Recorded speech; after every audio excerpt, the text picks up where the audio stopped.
बिंदिया TV की बड़ी शौकीन थी। उसे टीवी देखना बहुत पसंद था और वो लगभग हर काम करते हुए टीवी जरूर देखती थी। एक दिन वो अपने घर में बैठकर चावल बिन रही थी और साथ साथ टीवी में अपना फेवरेट टीवी सीरियल देख रही थी।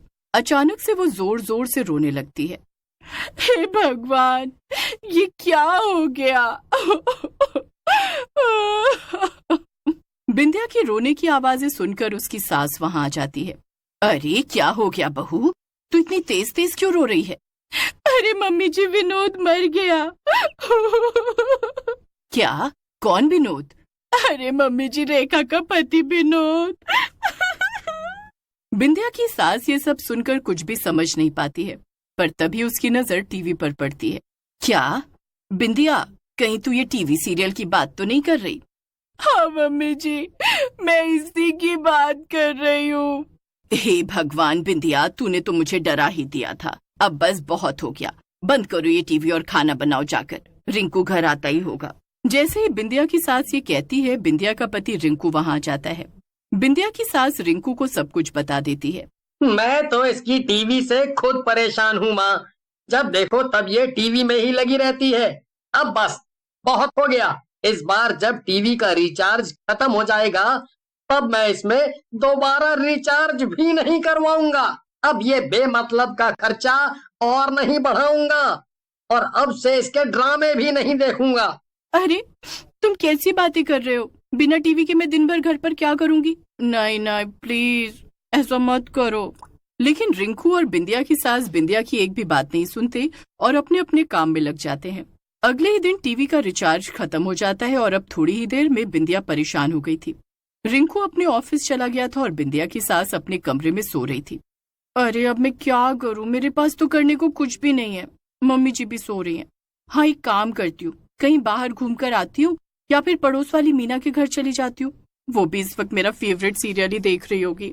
बिंदिया घर बंद करके मीना के घर चली जाती है, मगर वो देखती है कि मीना के घर पर ताला लगा हुआ था। अब उसे कुछ भी समझ नहीं आ रहा था कि वो क्या करे। वो वापस गुस्से में अपने घर आ जाती है। मेरा इतनी दूर जाना बेकार ही हो गया, मैं तो टीवी देख ही नहीं पाई। ऐसे ही कई दिन बीत जाते हैं, मगर रिंकू टीवी में रिचार्ज नहीं करवाता, जबकि बिंदिया उससे कई बार रिचार्ज करवाने को बोलती है। एक दिन बिंदिया तंग आकर गुस्से में अपने मायके जाने का ठान लेती है। अब बस बहुत हो गया, अब तो मैं जा रही हूँ। अब जब तक रिंकू जी टीवी में रिचार्ज नहीं करवाएंगे मैं वापस नहीं आऊंगी।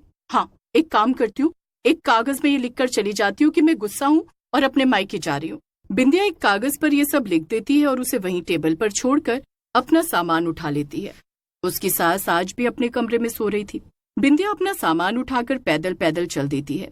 उसका घर ज्यादा दूर नहीं था, मगर बीच में रास्ता काफी सुनसान था। ये रास्ता हमेशा की तरह आज भी सुनसान है, मगर आज धूप कितनी तेज है, कहीं मैं चक्कर खाकर गिर न जाऊं। तभी अचानक से बिंदिया को सच में चक्कर आ जाता है और वो बीच रास्ते में ही बेहोश हो जाती है। जब उसकी आंख खुलती है तब वो देखती है कि वो एक घर के किसी अंधेरे से कमरे में पड़ी थी और उसके हाथ पैर बंधे हुए थे। अरे ये क्या हो गया? ये मैं कहाँ आ गई?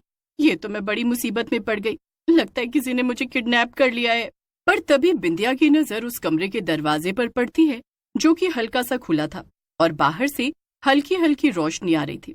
इतना ही नहीं, अचानक से एक डरावनी सी हंसने की आवाज भी आने लगती है। हे भगवान, ये तो बड़ी डरावनी आवाज है। ये आवाज तो बिल्कुल किसी डरावनी डायन या चुड़ैल की आवाज लग रही है। कहीं ये सच में तो कोई चुड़ैल नहीं? ये सोचकर बिंदिया रोने लगती है। वो किसी तरह अपने हाथों में बंधी हुई रस्सी को खोलती है और फिर धीमे से वो दरवाजे की तरफ जाकर बाहर झांकने लगती है। बाहर का नजारा देखकर बिंदिया के होश उड़ जाते हैं। इस कमरे के बाहर एक दूसरा कमरा था, जहाँ पर एक टीवी और एक कुर्सी रखी हुई थी।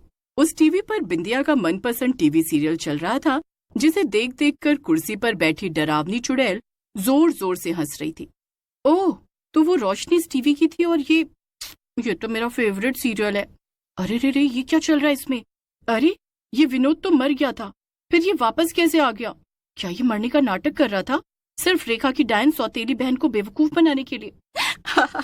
अच्छा हुआ ये तो। बिंदिया खुद से बात करने में खो गई थी, पर चुड़ैल बिंदिया को हंसते हुए देख, ये क्या, तेरी रस्सी कैसे खुल गई और तू बाहर कैसे आ गई? और ऊपर से इतनी तेज तेज हंस रही थी। रुक, अभी सबक सिखाती हूँ तुझे कच्चा चबा जाऊंगी। अरे रे रे, माफ कर दो मुझे मत खाना प्लीज। मैं तो बस वो मेरा फेवरेट टीवी सीरियल देखकर हंस रही थी और कुछ नहीं। क्या? तेरा फेवरेट टीवी सीरियल? ये तो मेरा भी फेवरेट टीवी सीरियल है। क्या सच में? अरे तुम्हें पता है, मेरे पति और सास ने मेरे साथ बहुत गलत किया। कुछ समय पहले जब मेरे टीवी का रिचार्ज खत्म हो गया, उन्होंने कहा कि अब वो उसमें रिचार्ज नहीं करवाएंगे ताकि मैं टीवी ना देख सकूं, वरना मैं तो टीवी की बहुत शौकीन हूँ। वाह वाह, टीवी की शौकीन तो मैं भी हूँ। मैं तो तुझे यहाँ खाने के लिए लाई थी, मगर अच्छा लगा जानकर कि कोई मेरी तरह और भी है जिसे टीवी देखना पसंद है। तो बता मुझे, तू और कौन कौन से टीवी सीरियल देखती है? मैं तो सारे के सारे ही देखती थी।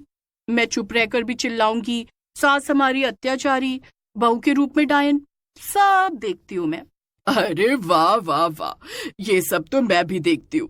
आजा फिर हम साथ में सीरियल देखते हैं। हाँ हाँ बिल्कुल। वैसे क्या तुम्हारी टीवी का रिचार्ज खत्म नहीं होता? अरे नहीं नहीं, एक आदमी को मैं जानती थी जो सबकी टीवी में रिचार्ज करने का काम करता था।